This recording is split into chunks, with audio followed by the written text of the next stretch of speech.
Wes, the Handbook on Athletic Perfection, it's just helped thousands and thousands of people over the years.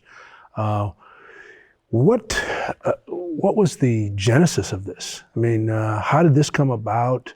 Obviously, you're a Christian, but there was some curiosity. There was something coming out of you. How were you led to write this book?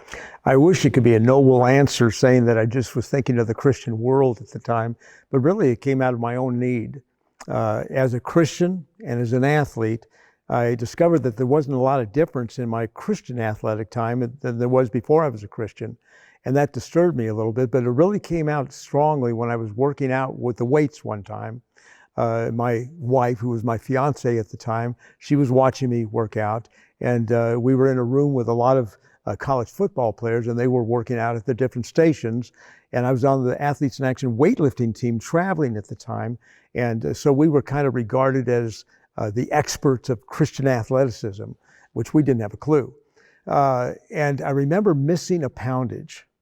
And when I missed the poundage, it was coming down on me, and I pushed myself off. I was on the weightlifting platform, and I went against the wall, and when I came down, I smashed my fist onto the platform in anger. And Peggy, at the time, she leaned over and she said, "Are you mad?" And I said, "No, I'm not mad." And then she looked around, she says, "They all think you are." And that really was disturbing to me, a very embarrassing moment. And I left that workout room that day, Ron, and thinking that I really don't know how to compete God's way. I know that biblical principles apply to other areas of life, but I don't know how to relate it to sports.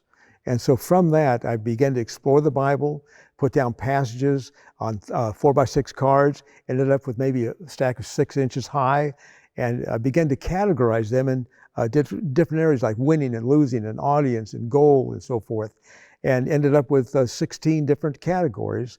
And those categories really became the foundation for what is now known as the Handbook on Athletic Perfection.